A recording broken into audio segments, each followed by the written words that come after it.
it's Ina the Mood Reader, and welcome to my March 2021 reading statistics and wrap up.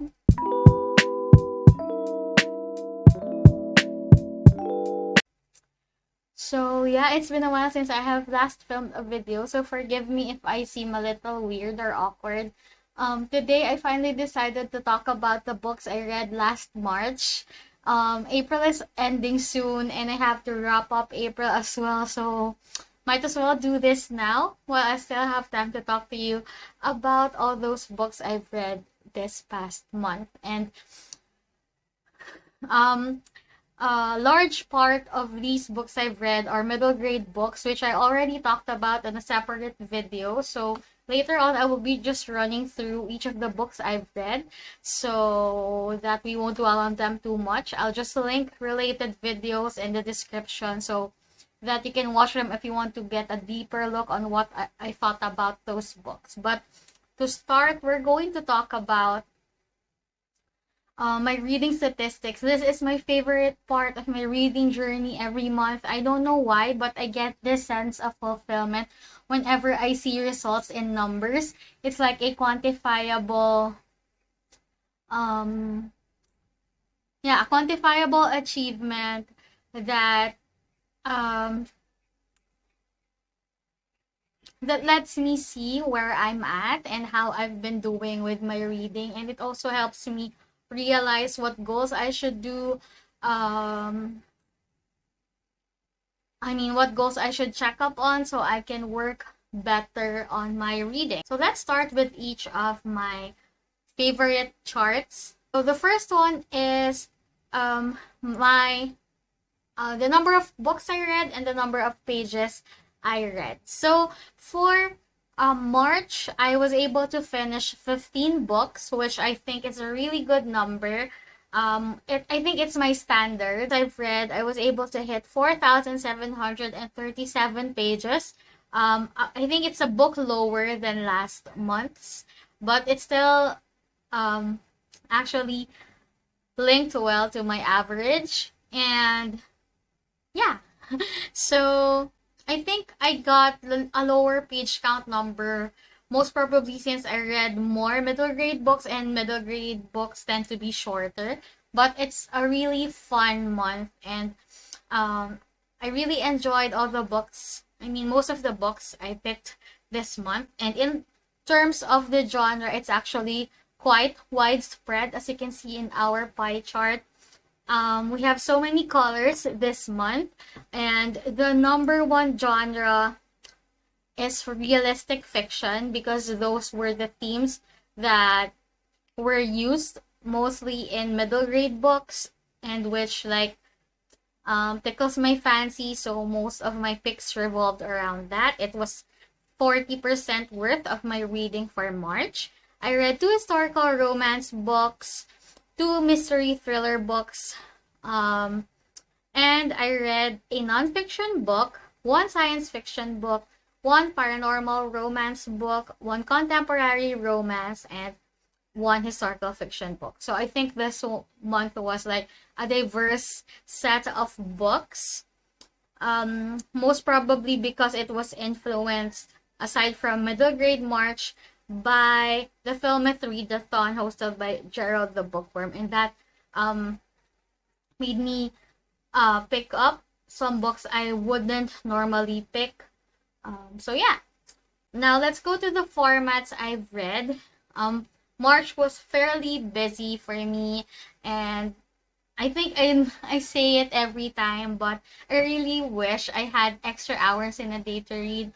But since I was very busy to pick up physical and ebook copies, I read 10 audiobooks this month. 10 audiobooks really saved me for March. I listen to audiobooks while I work, while I do some chores, while I play games, and because of that, I read a lot of audiobooks. I also listened to all the middle grade books via audio, which is why this is a larger number than usual. I read 3 physical books and 2 ebooks as well. For the audiences, of course, more middle grade. I was able to read 7 middle grade books. 5 adult books and 3 young adult books. In terms of author ethnicity, it's a little spread out. I have books by 6 white authors, 5 Asian authors, and 3 books by black authors. I read 2 books written by Filipinos this month. I also read 11 books by authors that are new to me. Now, for if we base it on the year each book was published, I read a new release for 2021.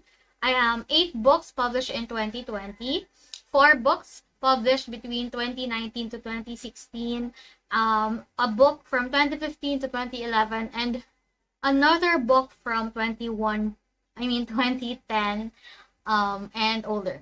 So yeah, again, quite spread out. It was just a lot of 2020 releases. So yeah, now let's go to each of the books I read. I'll go through them through the ratings. We'll start with the 5-star books, 4-star books, and 3-star books. As you can see, this month is like a very good reading month in general, because I didn't assign any 2-star or 1-star books. I think it's because I really enjoyed all the middle grade books I picked.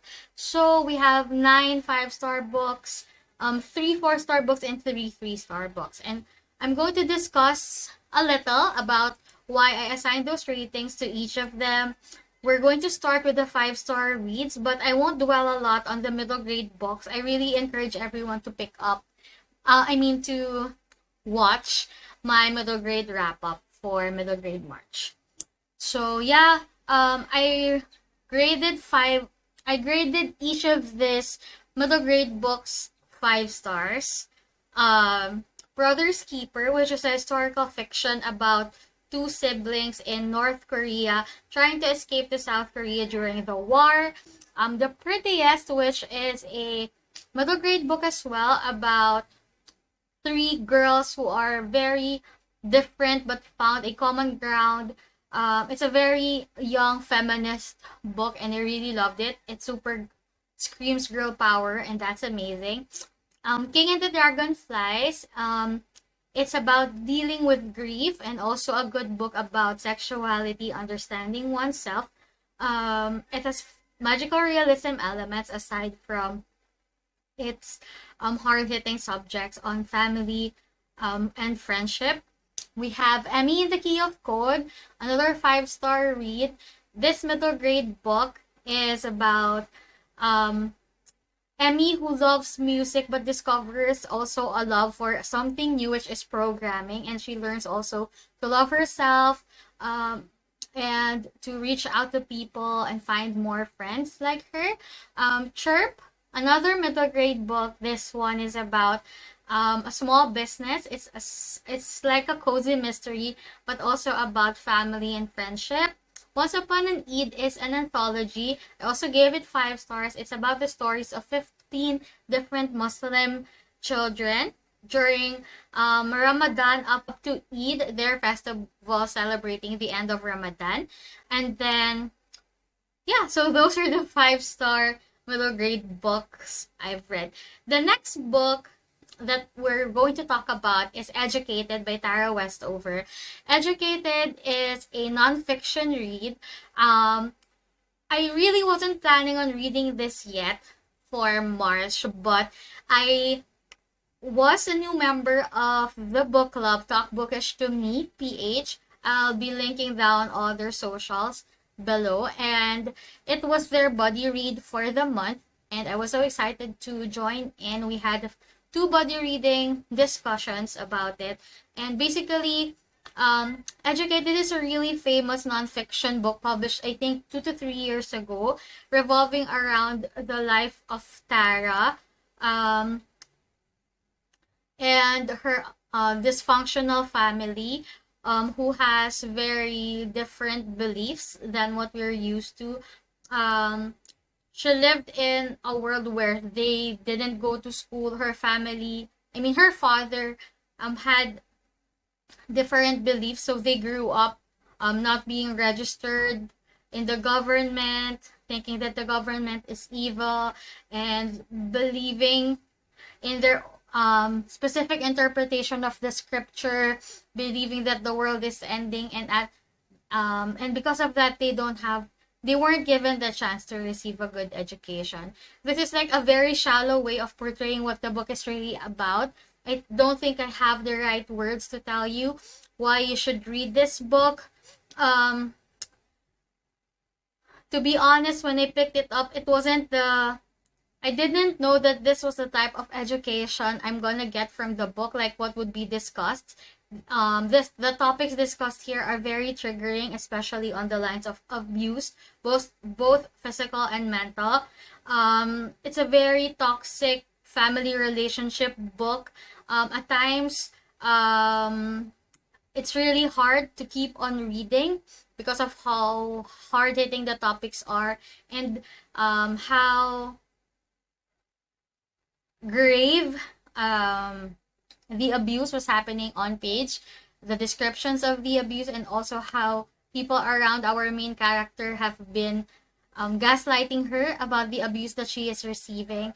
I know this is very popular in all the readers' circles, so if you're interested, I suggest to look into some trigger warnings first before you dive in. And also, if you want, you can read reviews better than how I am explaining the book to you, because I can't really give it justice. All I know is that I really loved it. It gave me a lot of things to think about. It also is very relatable in many things. So I hope you decide to pick it out sometime soon if you're looking for nonfiction titles to explore. The next book I really loved for March was Want by Cindy Pon. And I also created a video about why you should read this book. I'll be linking it here somewhere and also down below. Want is just an amazing read. I love it so much. I wasn't expecting to love something that much, but I sped through the book. It was very well written. It's a dystopian book, and it's been a while since I really read a sci-fi book I loved, and I really loved this one, set in futuristic Taipei, where the air is too polluted that people have to wear this protective gear, protective suits, just so they can breathe fresh air. Unfortunately, there is a divide, of course, within social classes. Only the rich can buy these protective suits. The poor people have a shorter lifespan because they couldn't afford it, and their lungs become infected early on. So this book revolved on a group of teenagers who wanted to challenge this strong corporation who is like trying to control the economy of Taipei and trying to control who has access to better healthcare and better services. And it's amazing. I really loved it. I was supposed to read the sequel. Unfortunately, I was a little busy this past few weeks, but I'm moving the sequel ruse for May 2021. And then the other 5-star read I have is Romancing Mr. Bridgerton by Julia Quinn. It's, I think, if I'm not mistaken, this one is the story of Penelope Featherington and Colin Bridgerton, and that's the 4th book in the series of the Bridgerton siblings. When I picked up this book, I was really expecting something different, because watching the Bridgerton Netflix show, I really was rooting for Penelope and Colin, and I had this like romance expectations on what the book would show me on their relationship. Unfortunately, this book relied heavily on masking the identity of Lady Whistledown, so not really on the romance of Colin and Penelope. But regardless, Julia Quinn's writing style is something I really enjoy, and I really loved Penelope.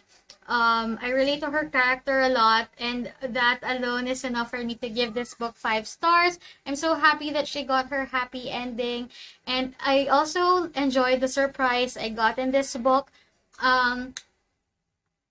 I don't want to sound spoilery, but if you've watched the Bridgerton series, that last scene, I didn't know that it was actually true. It was actually what is the fact.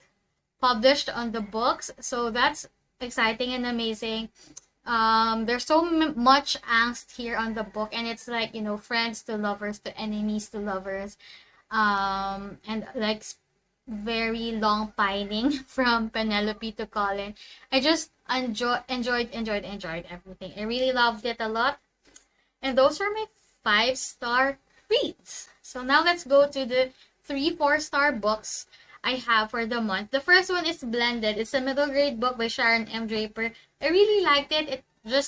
It was just the plot was a little too confusing for me, and also some pacing things weren't as good as I was expecting, which is why I gave it 4 stars. The next book I have is Covet, which is the 3rd book of that vampire series I've been reading. By Tracy Wolf. So Covet continues the story after Hudson, Jackson, and Grace have been dealing with the problems on their supernatural world. So basically, here on the 3rd book, Grace is now like a member of the Circle Council, but she still has to prove herself. There's still the love triangle, and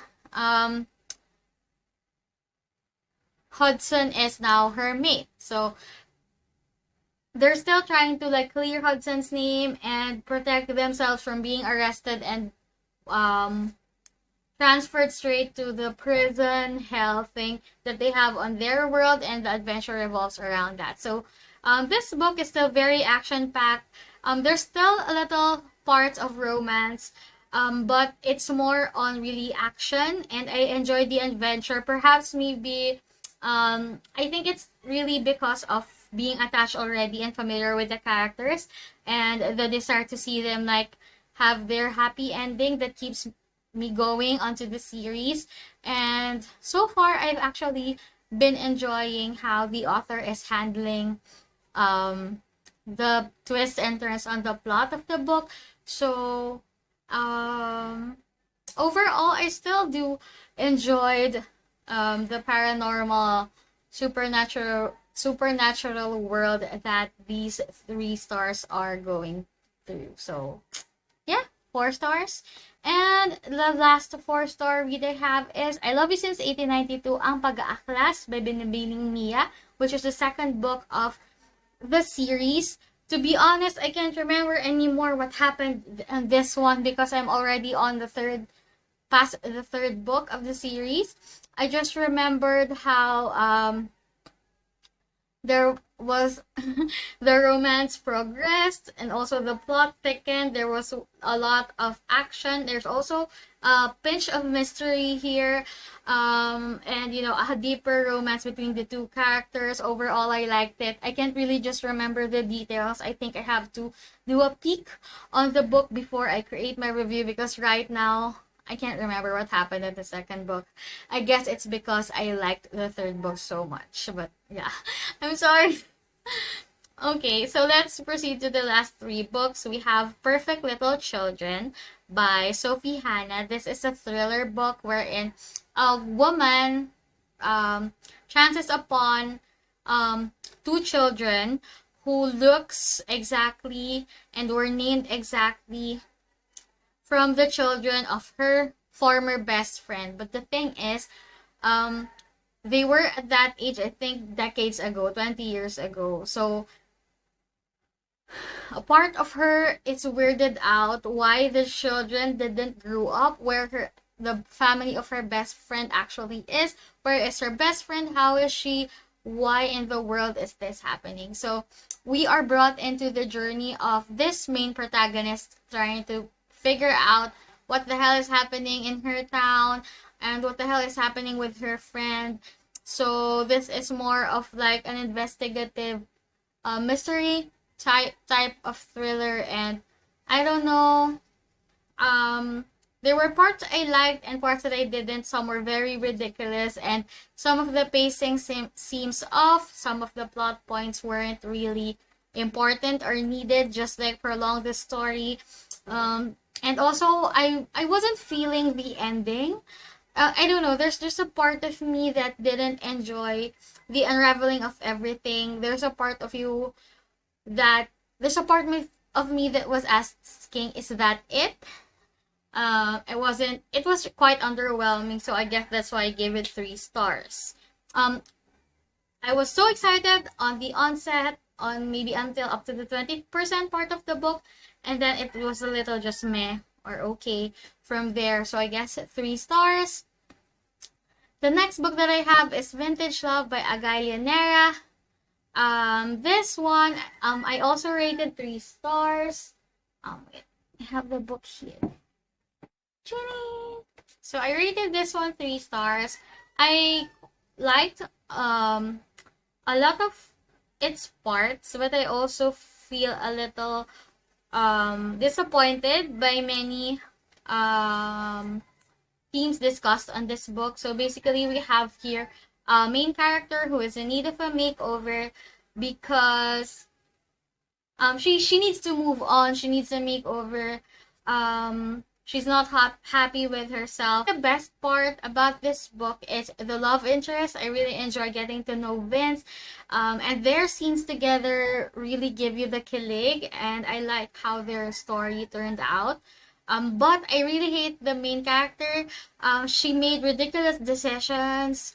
And I think many of her decisions were very selfish. But I think the main reason why I give this book 3 stars is that it didn't really give a strong body positivity message for me. I mean, people were wanting her to be her best self again, but everybody was linking her having her best self to her losing weight. And I hate that weight has to be the factor for a person to be happy. Like, can't plus size people be happy with themselves? Like, I don't know. That didn't hit me well, especially since I really enjoyed reading Chocolate Chip Hips by Lianera by the same author. Who is that book promoted body positivity really well, and this book didn't. It like let me down a lot. I had high hopes, and I don't know. It just really hit me in a different way. Reading all of those lines about hating oneself because of your weight, not being able to love yourself because you're fat, and forcing yourself to diet, like feeling dizzy and forcing herself not to say no to foods that would make her happy. Not really a good body positivity message for me. So yeah. So the last book I read in March is In Plain View by Julie Shigekuni. And it's an audiobook I picked up randomly because I don't have any more credits in Script. It's the only book available, and it's by an Asian author, so I decided why not try it. It's a fiction book with I think it's mainly a mystery book about Dai Dai and her husband Hiroshi. So Dai Dai is a museum curator, but she had to resign because her and her husband Hiroshi is trying to have a child.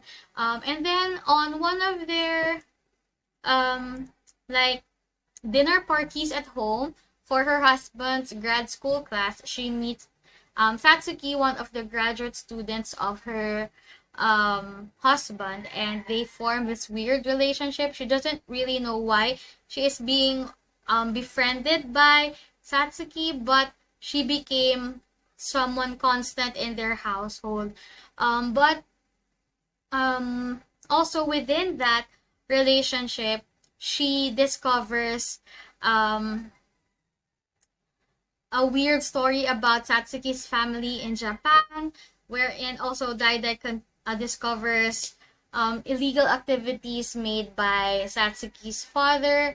And now, when she discovered that and the untimely death of both of Satsuki's parents, she kind of questions the innocence that this grad school student really have. And then eventually Dai became very paranoid about the relationship of Satsuki with her husband Hiroshi. So at the end, there's this climax wherein they will have to have a confrontation about all of these issues. So basically, it's a psychological thriller. It's a very slow burn. It also discusses a lot of cultural divides, like the extent of how um Asian you can get. What does it really mean when you have on yourself a mix of different cultural influences? So yeah, it's a good read. It's I actually enjoyed listening to the audiobook. I think the main reason why I did not like it too much is because of the pacing problems, and sometimes it can be a little confusing, but overall I enjoyed this psychological thriller, and I'm curious to see what the rest of the author's works would be like. Overall, I still liked it. It's still a good strong 3-star read. And those are all the books that I read in March 2021. I'm very happy that I was able to hit 15 books despite of the busy month. And yeah, I hope you also had a great March reading month. In looking back on all of those books, which one do you think is your favorite book you've read in March? Please let me know. I'm always looking for TBR recommendations, and if you're interested in any of these books, please let me know. I'll be glad to talk to you about each of them. And yeah, see you on the next video, wherein I'll be talking about focusing on my wrap up of the Filmit Readathon and the badges that I was able to collect for that reading challenge. So yeah, thank you again for watching, and see you on the next video. Bye!